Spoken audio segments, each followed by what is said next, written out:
Hi, I'm Justin Boyd. And I'm Brittany Pacheco, and we are the Watchers in the Basement. Welcome to the Watchers in the Basement. We are here today to ponder the question, what if? That's right. We're here to break down the third and final season, at least for now, and I'll explain more about that later, of the Marvel animated anthology series. And Brittany, obviously, you know this, but just like season two, the third season, they dropped it one episode per day.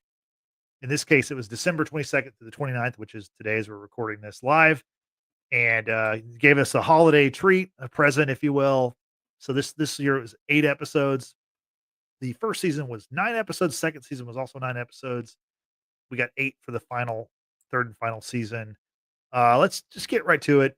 Initial thoughts or overall thoughts on the 8 episodes of season 3. What'd you think of What If, Brittany? For me, it actually fell a little short. And maybe it's because I don't have like a working knowledge of everything that deals with like the Marvel comic characters and what have you. And if y'all been here a long time, you know that I'm not a comic book reader. Frank is our resident comic book know-it-all here. But I really enjoyed season 2. I really thought season 2 was way better than season 1. And I was very much looking forward to season 3, being that it is going to be the final season for this series. And there's maybe just a couple of episodes I liked from this season, but overall, it just kind of fell a little flat for me. And maybe because things just started getting a little too convoluted. Of course, when dealing with the multiverse, as we have been for the last couple of years, things start getting a little muddy, I guess you could say. And you're trying to make sense of what's happening in certain timelines, and then you're introducing new characters. I can't believe they actually just not reintroduced, but brought back Howard the Duck, and then created a character based off his union with another character. We'll talk about that in a little bit. But yeah, I'm like, why are we doing this? I don't know. It just, for me, overall, it kind of fell flat. But Yeah. there were, I'll say maybe 3 episodes I actually really enjoyed throughout the whole season. What about you? Yeah, I'm kind of in the same boat. I mean, I thought it was fine overall, but it wasn't like season 2 was phenomenal. Season 2 had like some really great stuff. Obviously, the 1602 episode was a highlight. I wish that was like a longer form animated movie, or obviously live action would be awesome, of course. But yeah, this season, I don't know that I'm gonna like. I'm sure if a year from now, if you ask me like, "Hey, name an episode from season 3 of What If," I doubt I'll be able to do it. And I have a pretty good memory overall, especially with this stuff. I'm really interested in this stuff, but kind of a forgettable final season. I mentioned final, but it might not be the final because recently I saw an interview with Brad Winderbaum, who is the head of streaming television animation at Marvel Studios, and he kind of hinted that What If could return after Avengers Secret Wars, which is slated to come out in May of 2027. So we'll see about that. Okay. But I think honestly, after watching season 3, I'm okay if it goes away because, well, first of all, let me start with the positives. Much like the first 2 seasons, like the animation to me looks great. Like I really enjoy the way it just looks. In fact, like I'm not a big animation person, so the fact that it looks so good makes me want to watch it. Whereas like there's this Lord of the Rings movie that's I believe still in theaters, the War of Mhm. Rohirrim, and it's like a anime style. And I just like I didn't go see that movie in the theaters mostly because I thought the anime style just didn't work for me. I'll probably Mhm. watch it when it's on Max or something, but the animation style for What If I think is looks really phenomenal. The voice acting is great. I do really appreciate it when the actors who play the characters in live action return to play their roles in the animated show. So and then for the most part this season, most of the characters were voiced by the actors who played them in live action. So I Yep. enjoyed that. But I think like you mentioned, like things like Howard the Duck, which I just like. I think Howard the Duck works better if he's going to be in the MCU. If he's got to be in the MCU for whatever reason, I think it's better if he's like just like an Easter egg character, like a character that you just kind of see, like he was in And Guardians of the Guardians. Galaxy, right? Like that's kind of the way you use that character in my my mind because, that's a movie that did not do well in the '80s. It was, kind Should of have stayed there. yeah. So I don't know. I didn't enjoy that episode. That episode actually dropped on Christmas Day, which I thought was kind of weird timing to have that one happen on Ah, yes, I have thoughts on on that episode. that. Um, but I think with What If, I think to me, like the way they do this is it's like they're kind of doing so you have this thing where it's this anthology series, right? But then Mhm. you also have a narrative thread through some of the episodes, which Yeah. I think is very creative that they can do that. But I think it's kind of the antithesis of what this show should be. Like these what if things should be like, one-off single, like self-contained episodes. Yeah. And by threading this narrative story through 4 or 5 episodes, I don't know, it just doesn't to me, it just this season just didn't work in that respect of it, you know?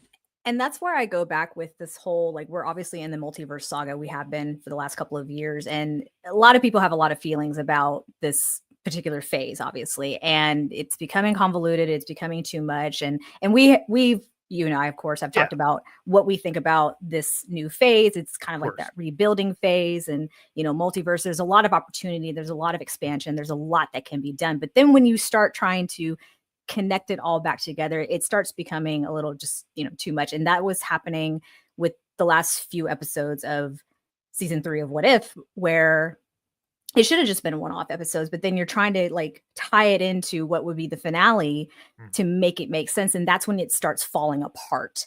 It like I said, Well, it just did not land for me. there's just not enough there for you to really care about the Grasp. characters. I mean, like, Yes. you bring back Cohorty, who's created in season 2. You Yes. introduce this Birdie the duck, which I'm not even sure if that's actually like a character that was just solely created for this show, or if I Birdie believe has so. has a I believe comic so. past. I actually forgot to look that Mm-mm. up. Um, No, I think she was solely but created for right. What If. But then you introduce Storm, voiced by the same actress who does the X-Men Dude, 97 character, badass. and she has Mjolnir. She has Thor's hammer for some reason that's not really explained. I guess she could be the goddess of thunder because she controls the weather and thunder and everything. But Yeah, like that was kind of weird. I mean, I get why Captain Carter was brought back because she's kind sure. of been she was the first episode of What If in season 1. She's kind of been the main hero of this What If saga, which I'm And fine then with. I you like Captain Carter, but you and then you bring her back. mentioned Doctor Go ahead. Strange and, like, don't really have him in it, Yeah, like he's like literally just a background image. Yeah, yeah, and also you're right. Doctor Strange has also kind of been one of the main key players of this okay. What If series. So Mhm. yeah, I'm not. I don't know. Like I didn't hate it, but I didn't love it either. I wasn't Yeah, like like every day I didn't wake up like, oh God, I can't wait to watch What If. I was like, I'm gonna watch it because I obviously we're doing this podcast, but like right. I'm interested in the MCU and Marvel and everything. But yeah, a lot of the episodes, even though they were all like 30 minutes, some of them felt longer than 30 minutes. I'll just put it that way. Like I was like Yeah, looking at my phone, looking at my yep, watch, look at the clock, like, okay, let's get this thing moving a little bit quicker here. Um exactly. and something I think what if should have been, and maybe what it could be if it returns, are like just like specials. Like let's Ooh, say like not even like quarterly because that's too many, but like let's say like maybe what if becomes a holiday tradition where it's like yeah, an hour and a half where it's a storyline, like it's just a one-off story that can involve all these characters. I think that would maybe work better for just the type of story that What If is trying to tell. Like the I can get uh, behind that. I mean that to me that would work better. And also Yeah, like one of the problems with this season is they're so and I get it. Like we're in phase 5 and we had phase 4 and there was so much in both these phases so far. But the problem with these phases we've talked about is like that none of it's connected. Like yeah, the MCU is this interconnected universe and it's not connected. So whenever you have these characters that are brought together in What If, like let's for example Shang-Chi and Kate Bishop. Well, those mhm, characters we've never seen them in live action meet together. We've barely seen them in live action period. Like we've seen Kate yeah, Bishop she was in the Hawkeye series and Hawkeye. she was briefly in the Marvels, right? Yes, very And then brief. we've seen Shang-Chi only in uh his movie. Yep, And then, you have like You have some of the Eternals. You have Kingo, like he's only been in the Eternals. Like none of these characters ever met. Like you have Mark Spector, Moon Moon Knight. Knight, who is in the first episode of What If this season, Mhm. and he's with this like Avengers who have you know survived this war with this Godzilla Hulk thing, Yeah. and he's never. I mean, in his show, he was never around another Avenger. They never mentioned the Avengers or anything. So Yeah.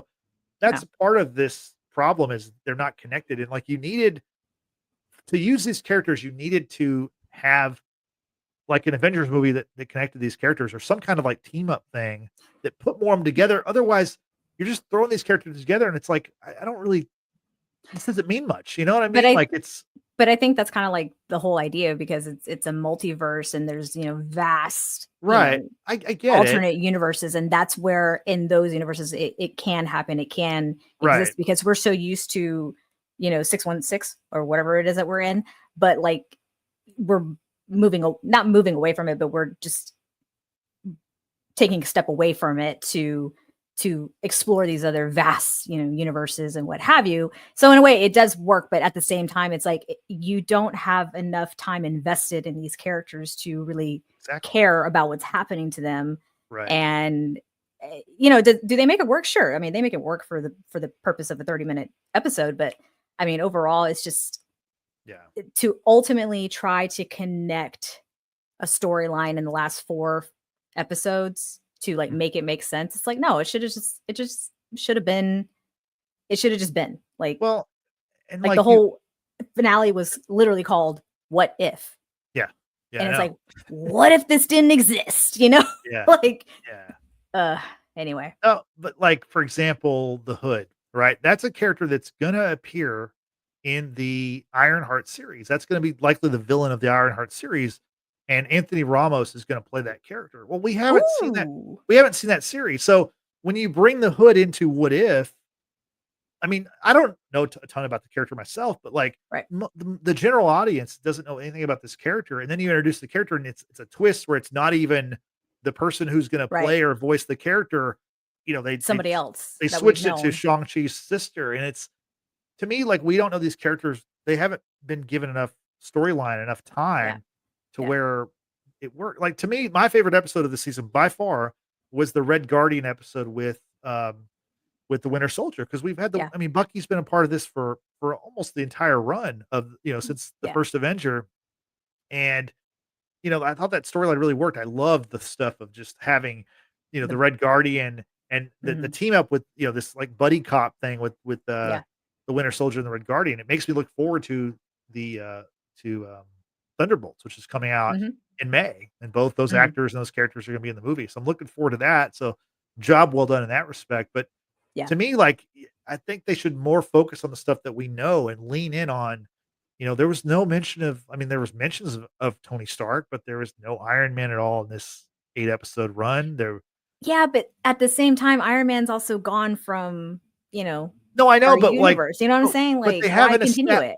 Right, but they haven't established these newer characters well enough to where I get that. it doesn't like, to me, it's like either be like if you're really gonna make it about the MCU, then do that. Or if you're not, then go crazy and bring in X-Men characters and do whatever you want to do. But they kind of like they're kind of in this middle ground where it's like it's not super interesting and it's not really still connected to the MCU, even though it kind of is. It's just I don't know. I think the concept it maybe sounds better on paper than it actually is when you see it.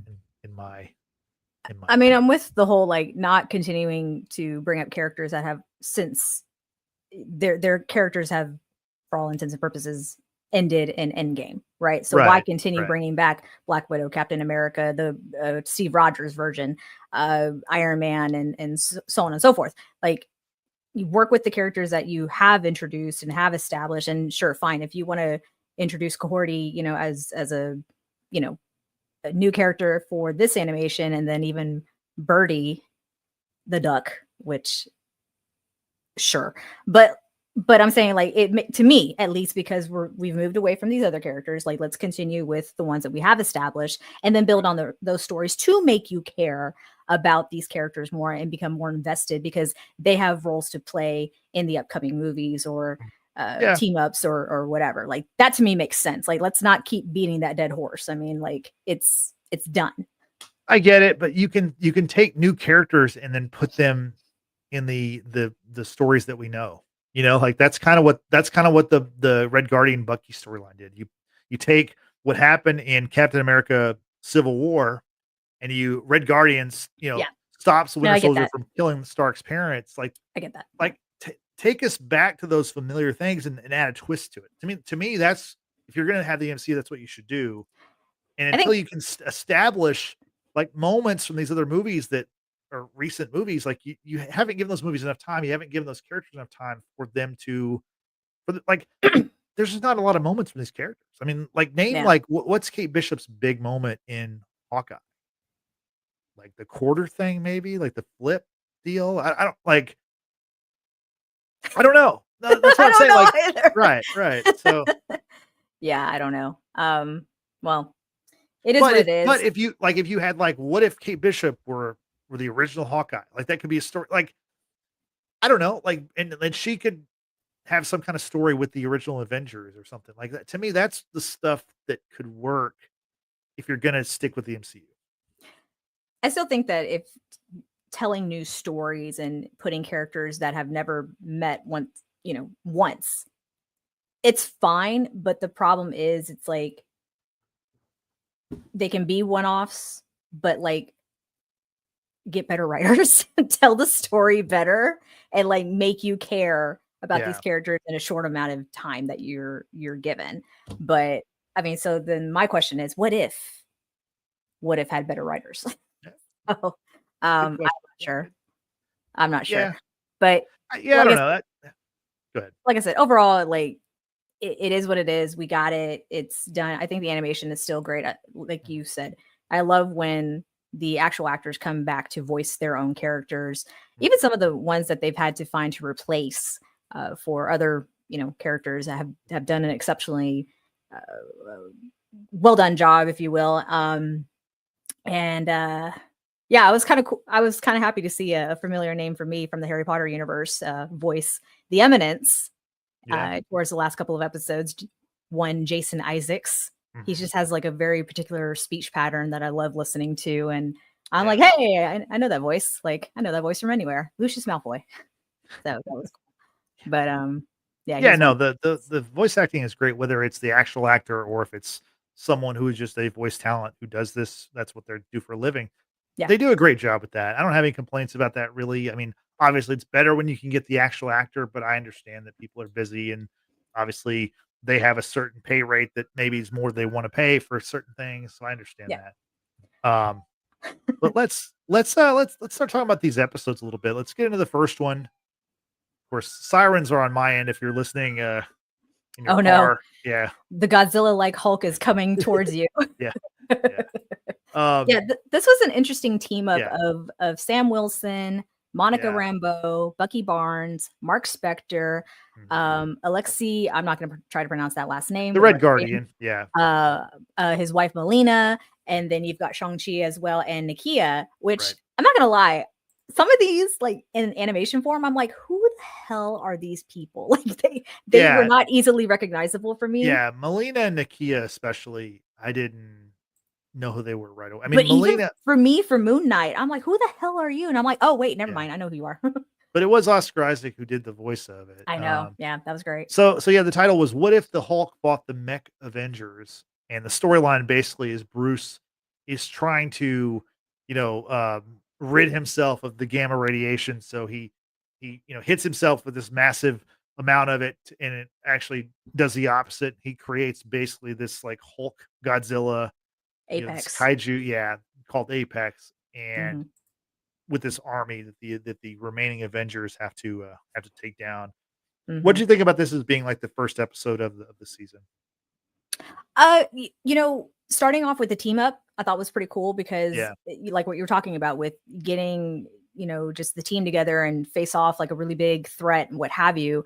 And some of these are, I mean, not some, but these are characters that we've met. Some we're more invested in than others. Yeah. And I thought that was an interesting team up, like I said, overall, with having the leader, of course, be Captain America himself, Sam Wilson. You got Monica Rambeau, Bucky Barnes, Mark Spector, Alexei, Melina, Shang-Chi, and Nakia.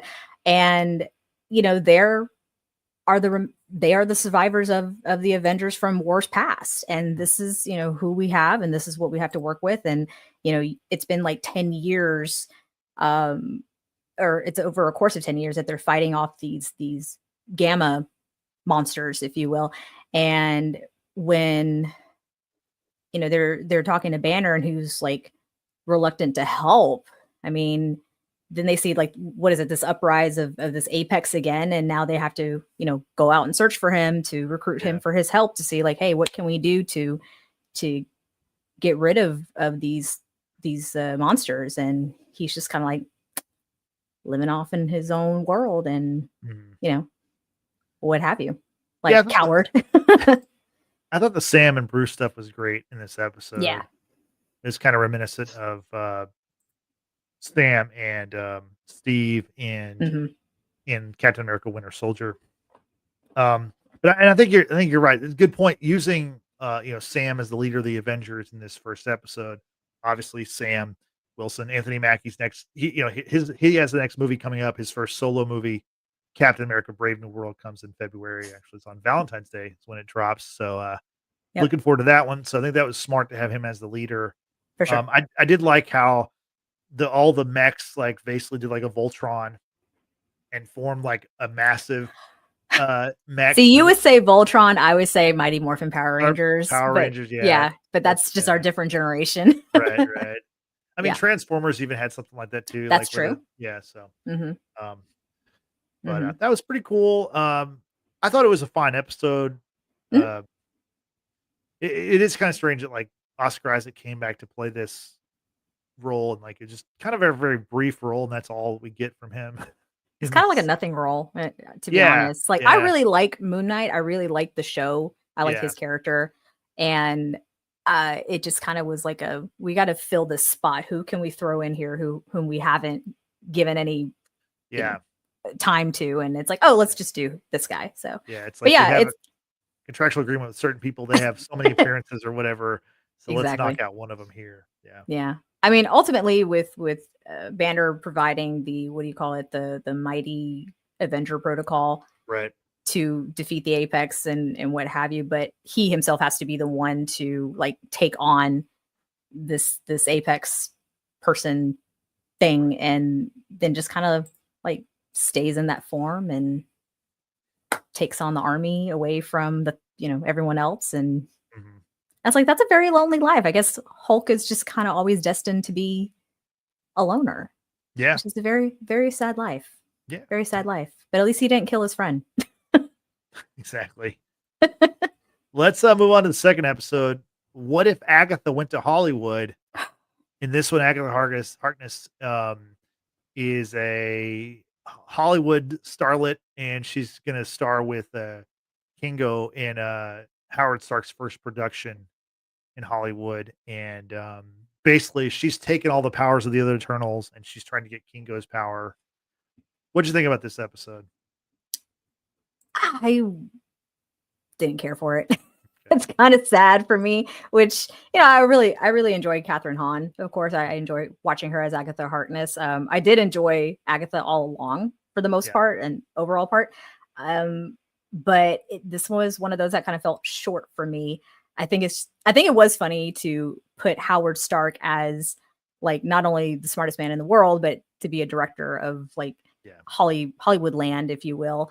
And it's like, I love the era that this is supposed to take place in. It's like the golden age of Hollywood, and how he doesn't really question anything about Agatha and like her performance abilities and like the special effects that are going on while she's, just doing her thing. He's just like, wow, amazing. Get that on camera. And, what have you. Like, I love that energy, because that's obviously very like, very Tony, or just, very Howard, the young Howard that we saw. But I don't know. There was something about the episode I just particularly care for. I thought the whole Bollywood beats Hollywood was kind of fun, just like the dance off kind of thing was very appropriate, kind of fun. But I think overall, I don't know, this is just one of those episodes that fell short for me because you're talking about the Eternals. I didn't care for the Eternals. I don't care about the Eternals, and it's one of those things for me that's not personally like fleshed out for me to care enough about. Right, Yeah. Christian, don't come for me. You will claim me, damn it. Appreciate you being here. By the way, y'all, I've neglected the chat. Thank you all so much for joining us for today's live chat. King B. Johnson and M Moves, as well as Christian of McDorks. We appreciate you being here. Let us know your thoughts on this season of What If. There are spoilers, Christian. I'm talking to you. So yeah, you have been forewarned. But yeah, this episode was just, I know you hate that term from me, Justin, but yeah, meh is more the one I don't like. But meh. honestly, I think it's appropriate. I think I was like, when I was watching this every day, I was like, what if? It's more like kind of whatever, like it's just there's good stuff, but take it or leave it. I think you could leave a lot of this stuff and be okay. Yeah. Yeah. But I thought the episode, I thought it was a creative idea. I mean, it looked cool. Honestly, I probably won't remember it next week. Like I said, most of these I think are pretty forgettable. But I mean, it's very on brand for Agatha to like want to be the most powerful and to like have everything. Yeah. And what have you. But like, I don't know. I just feel like with a lot of these episodes, it just wasn't completely fleshed out. And I needed like a little bit more to like grasp and like understand. But it is what it is. Christian says it's good, but not as great as the other ones. I think they have relied too much on connecting the episodes together than a standalone. That's exactly what we were saying earlier, Christian. Glad we're all on the same page here. Christian says first season was the best. Okay. I think second season was. I'm kind of. Yeah. I thought second season was really, really good, real strong. But yeah. Anyway, but I'm glad you also enjoy the first season as well. So yeah, with this episode of Agatha and Kingo, when Agatha gets the powers from Kingo and Arishem, like the eternal celestial, descends to, destroy Earth and what have you. I don't know. They're able to defeat Arishem, and Kingo convinces Agatha to give up her power and join them for the movie business for real. And it's like, what? I don't know. Yeah. Again, that's very off brand for her. Yeah. Not a bad idea. I don't know. It wasn't super entertaining for me. Not for me. Moving on to the third episode. We've already talked about this a little bit, but what if the Red Guardian stopped the Winter Soldier? Like I said, this is my favorite episode. Yep. I really enjoyed basically the final shot of the episode where the Red Guardian joins the Avengers in that classic like whip around shot from the Battle of New York in the Avengers movie. I thought that was awesome. So that's the kind of stuff I love. I love when like you got the Avengers theme playing, and you got that's the stuff to me that's like Christian's saying, like either you make it standalone, make it a one-off and do whatever crazy thing, right? Yeah. Or if you're going to attach it to the MCU, attach it to the stuff that we know and love. I think that's to me, those are the two options, and they kind of like met in the middle, and that's why it didn't work well for me, and I think for you also. Any other thoughts on this episode? Yeah. No, this episode worked. I absolutely love like the banter between Alexei and Bucky, and the whole like Alexei is just constantly with this like whole I guess you could say manifesto of or communism.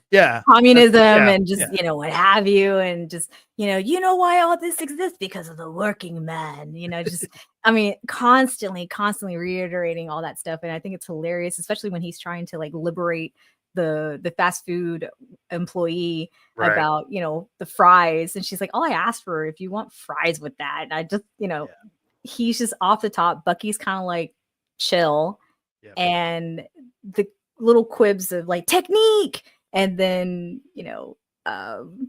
what have you. But like the callback for Bucky obviously to be reactivated, to comply, and that kind of thing was kind of cool because, again, like you've said, this is something that's familiar for us. It's being retold in a slightly different way, but overall, I did enjoy this episode just because Bucky's like struggling to comply with his assignment, especially when it turns to having to get rid of Alexei, but he fights against the, I don't know what you call the activation from the book, and somehow he's able to, not kill Alexei.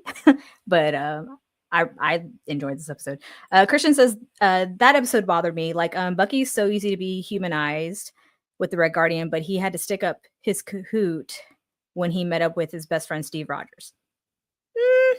Okay, maybe because the fact that they are both like governed by Russian order. I don't know. I'm reaching here. I don't know. Yeah, I think like we said a little bit earlier about how, obviously, I think this episode was to help kind of remind people or promote the fact that they're going to be in Thunderbolts, and you do have Yeah. a kinder, gentler Bucky who's been through the MCU. Obviously, it's not even though you're rehashing the storyline from Captain America: Civil War, and Civil War. Mhm.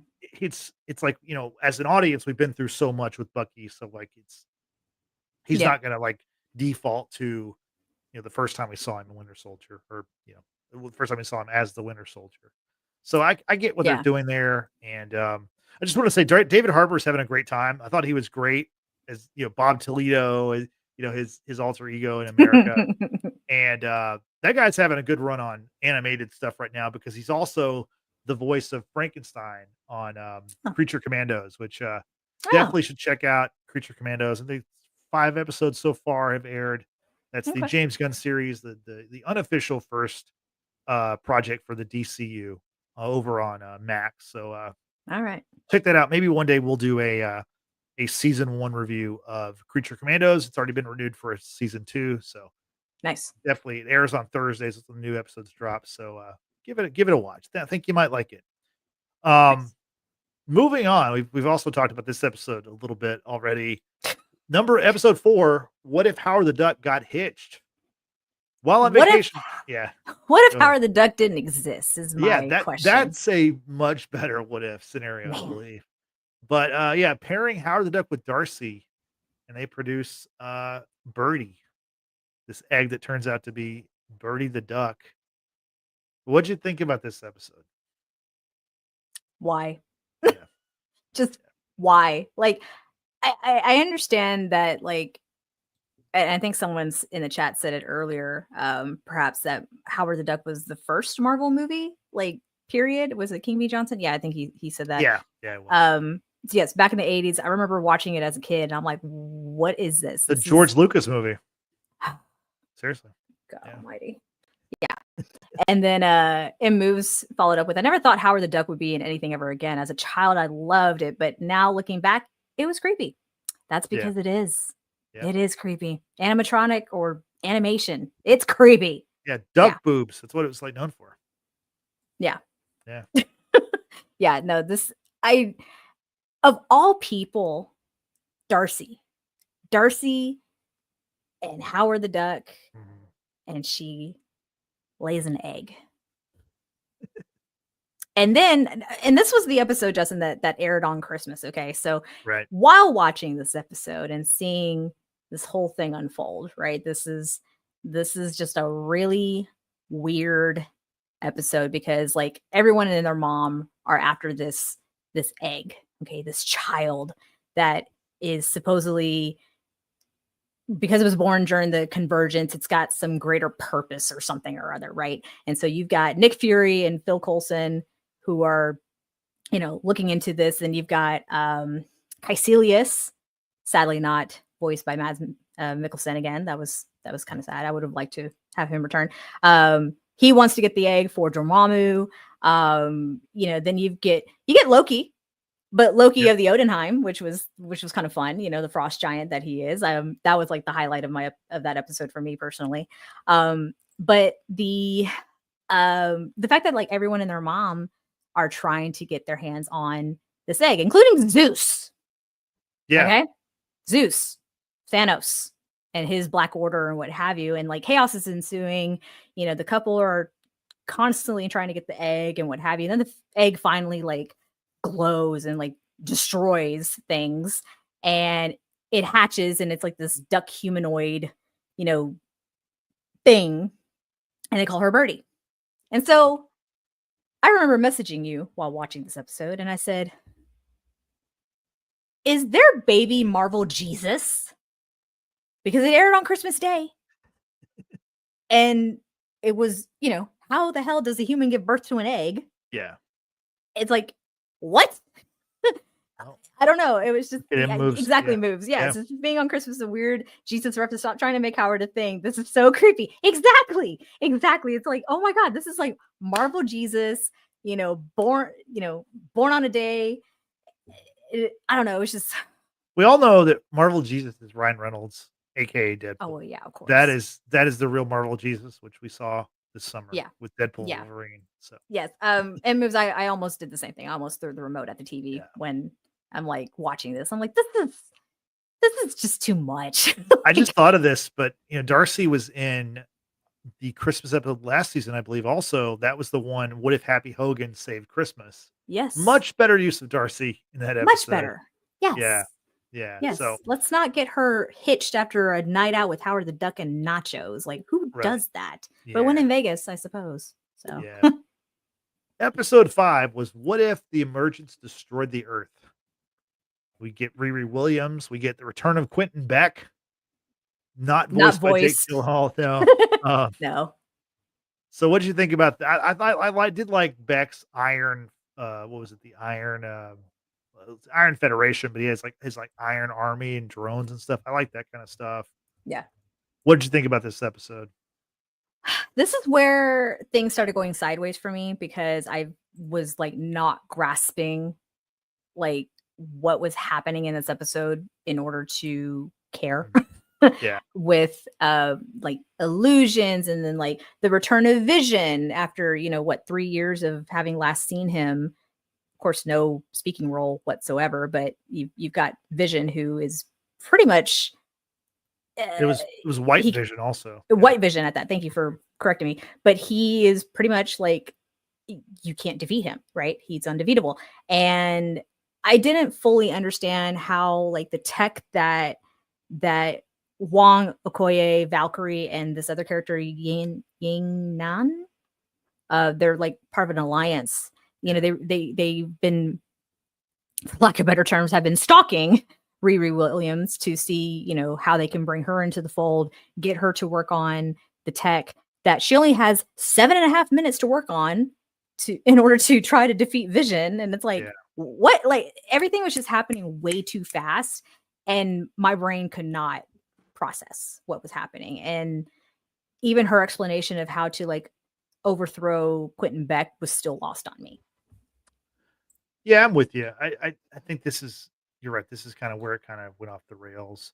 Yeah, but this is also where they start planning the story, the main storyline of, the Watcher gets involved. Yes. And the other Watchers are not happy that he is continuing to interfere because that's not his place, So because the Watcher said that in every universe where a Riri Williams exists, it always ends badly for her. And he didn't want to see that for her anymore. And so, yes, you're right. He interfered where she should have died, I guess you could say, because Quentin Beck is like absorbing her tech and everything that she is.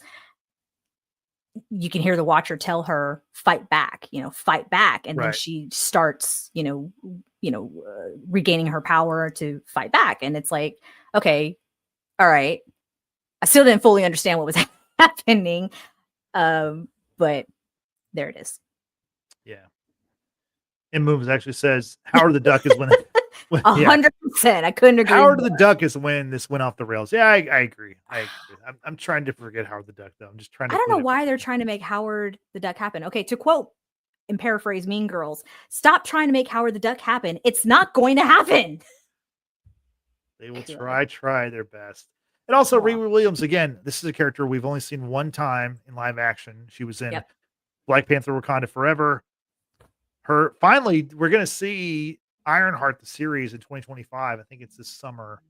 Yeah. Um, it was filmed like in 2022 or early 2023, Really? so it's been around for a while. And so speaking of that, let's go to episode 6, which features what we thought would be the villain in Ironheart. The episode is What If 1872. The legendary Shang-Chi and Kate Bishop search for the hood in the old Wild West. Brittany, what did you Yep. think about this one? So this was actually the other episode I actually enjoyed. Much like the period piece from last season, which was the 16 whatever it was. I was like, oh, like another time period piece. Like this is gonna be cool. Like this should hopefully hold up. And I mean, it had its problems, what have you, because again, the hood never knew the character before. Thought that we were gonna get that a little fleshed out, and kind of really didn't, because we didn't know who the original hood character was. Yeah. We just saw who it ended up being, very closely related to Shang-Chi, his sister. We've already kind of briefly spoke on that. But I like the matchup between Kate Bishop and Shang-Chi, and tying it back into something that was actually like significant in America, right? With Chinese immigrants and the railroad,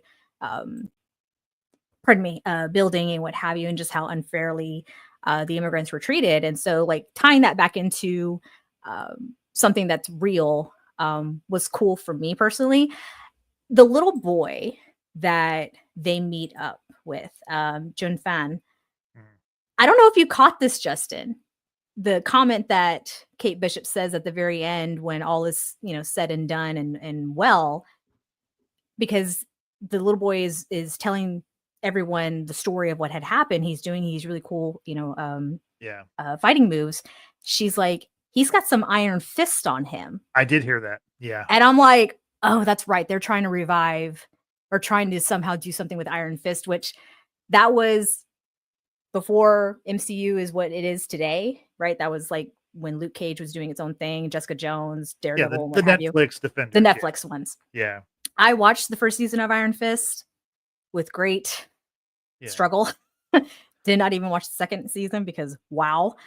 But I wonder if this is going to be like, if this is just kind of like that, what do you call it? Planting the seed of a new Iron Fist, and if that's going to come into fruition in movies, episodes, something. It very well could be, because I know that Iron Fist is pretty much a show that most people did not enjoy, and with the actor from Game of Thrones, they didn't enjoy his portrayal of the character either. So we'll see, because a lot of the from what I can tell, all the Defenders are going to come back, and they may all be in Daredevil Born Again, which we will talk about in great detail later this year, or in 2025 once we get to 2025.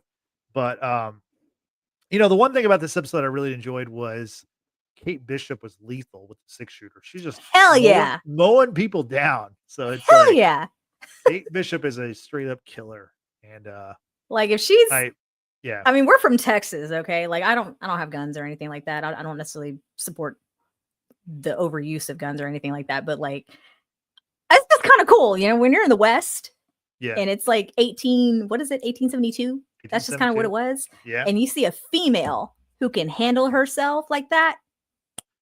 Bravo. Yeah, she was mowing them down, definitely. Hell yeah, she was.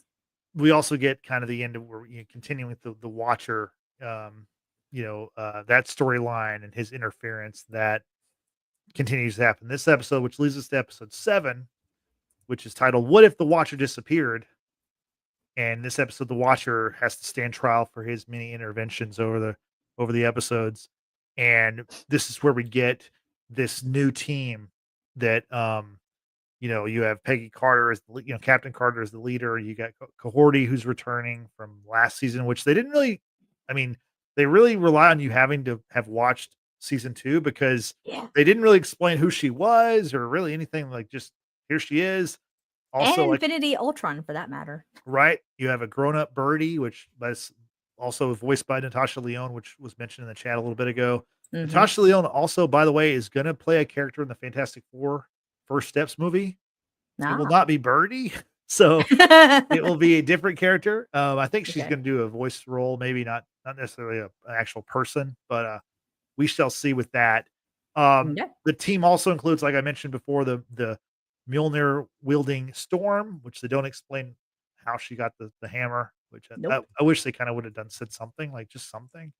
Yeah. Um, so Brittany, what'd you think about this episode? This is where it's like, deep into this, trying to thread this narrative through the season, even part of seasons 1 and 2.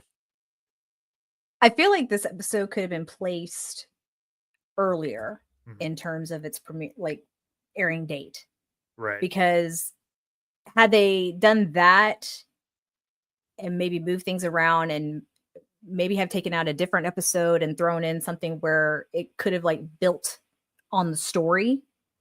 So let's say like this episode could have been like episode 3 or 4, Yeah. conversation's sake. And then you have another episode as the penultimate, and then the finale be the finale.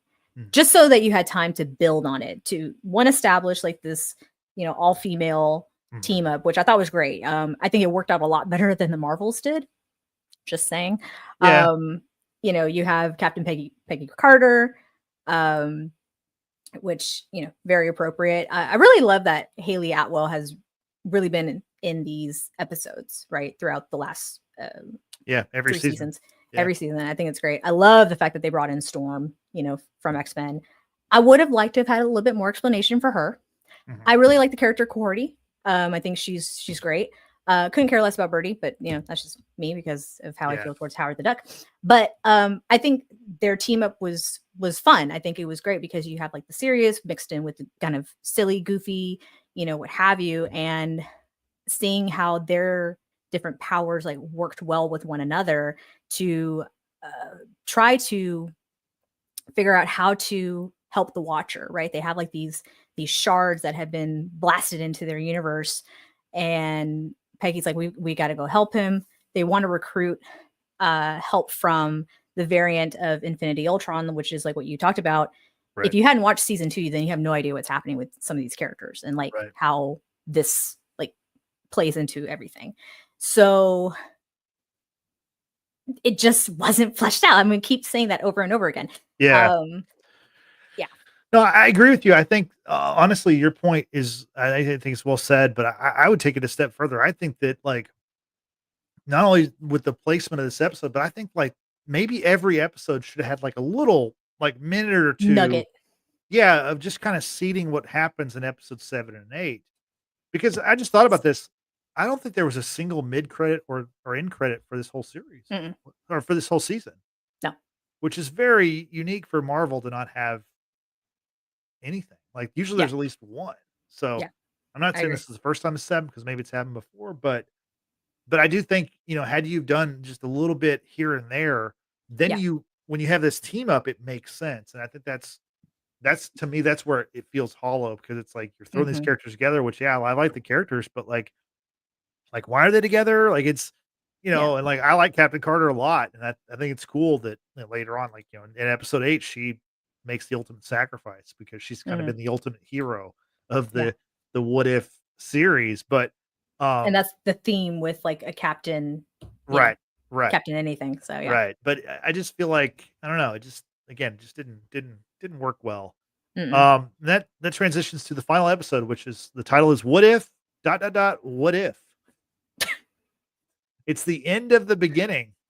We learn that the Watcher's name is actually Uatu, Mhm. and we see like this flashback where he's being recruited, to join the Watchers, and then Yep. we see that he's being placed on trial for his interference in the previous episodes. Um, we get references. They reference Reed Richards and Nick Fury and even Madison from was she She-Hulk? No, she was She-Hulk, right? Yeah, Madison. Yeah, I think so. yeah, Was she? Madison. Yeah, Right, Madison yeah, with 2 N's and a Y. right. Yeah, I know you were a big fan of Madison. I remember I that. am a big fan of her. It's been Mhm. a couple of years, yeah. So, Mhm. um, so what'd you think about how this wrapped up this season and even this series? It didn't. I'm Yeah. sorry. It really didn't for me because like I said, having to understand the team's plan of how to overthrow the Eminence, who's voiced by Jason Isaacs, and how to save the Watcher, aka Watu, um, and how they're going to bring all of them into Doctor Strange Supreme's This reborn universe. universe Yeah.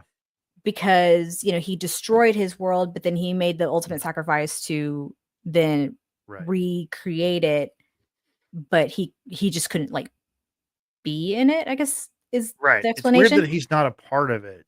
Right. Like, yeah. And so he is like the ultimate supreme power where even like the Eminence and the Watcher and all of them would have no power whatsoever Yeah. because there he rules. So the idea that they had to reach out to Infinity Ultron to try and help with that, to me, it still doesn't connect. I still don't fully understand how he plays a role in all of this.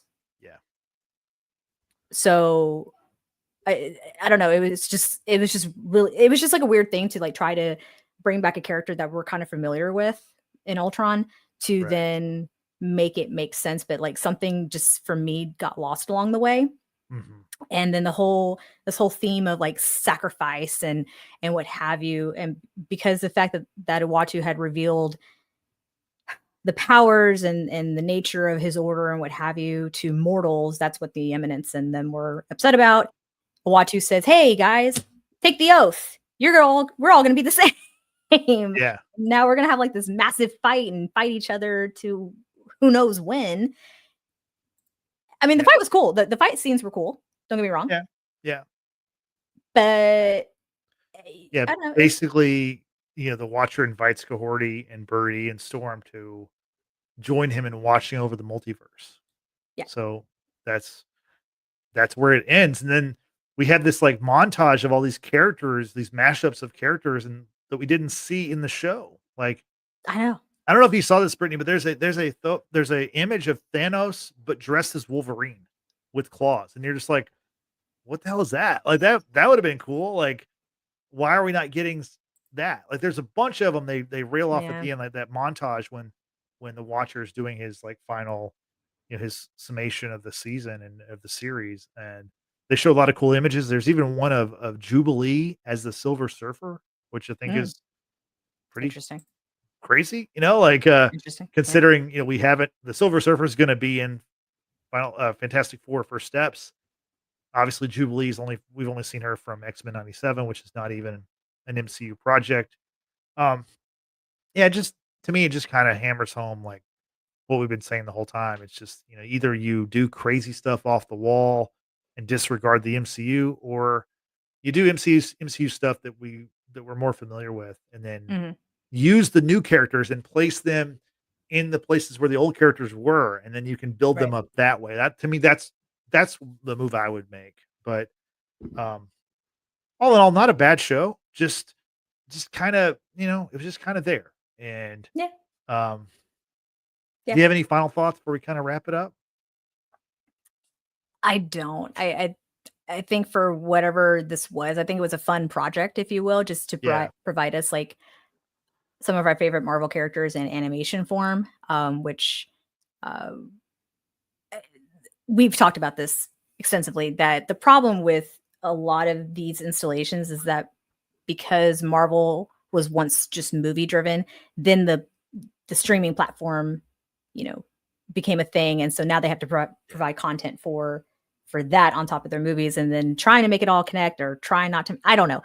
It's become a bigger beast than I think they anticipated. Yeah. So that's why I feel like some of the stuff just kind of falls a little flat, and I think that in turn gets confused with the phase that we're in, where people say like it's over, like the golden age of Marvel has, already ended. Like there's no coming back from this. And it's like, I don't necessarily agree with that still. Like, I just feel Well, like the yeah. direction and the fact that they've had to provide content for more than what they bargained for is pretty much what hurt them.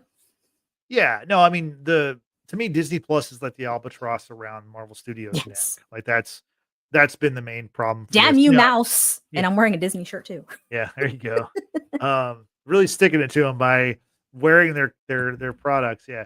Yeah. I am too. I got an Avengers hat on. There So you go. they own that too.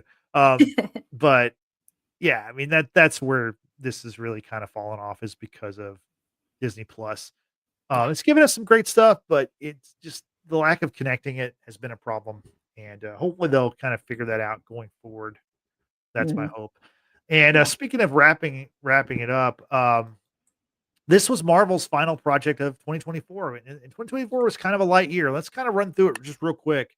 All right. It started with Echo, which was a binge drop. The whole series dropped. We reviewed Oh my that gosh. back in Echo was this year?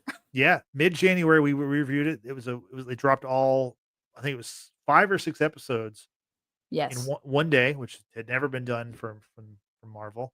Right. Next up was X-Men 97, which was phenomenal. I think we all really enjoyed that. We did a weekly episodes for X-Men 97, so Great. um, Great that show. was great.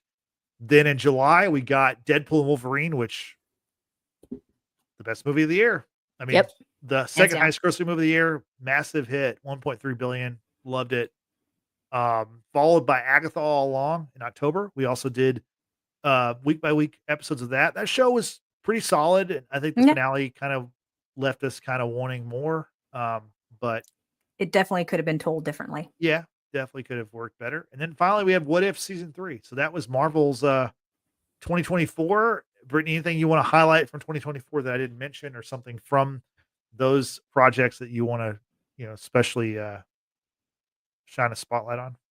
The fact that Echo was dropped at the beginning of 2024. Honestly, for me, 2024 felt like 2 years. Yeah. Like the first half felt like 1 year, and then the second half felt like a completely different year. Like I don't know. Time is an illusion. That much we've learned, and hopefully are starting to understand, because everything to me feels like, oh, that happened 2 years ago. No, it was actually like 15, and it's like, whoa. Right. But yeah, that alone was mind blowing just to be reminded that Echo dropped the beginning of 2024. So and all the stuff that you mentioned, of course, we've talked on. So go check out our pod reviews on those different Marvel installments, and yeah, give us a like, give us a follow, subscribe, all that good stuff. You know the drill.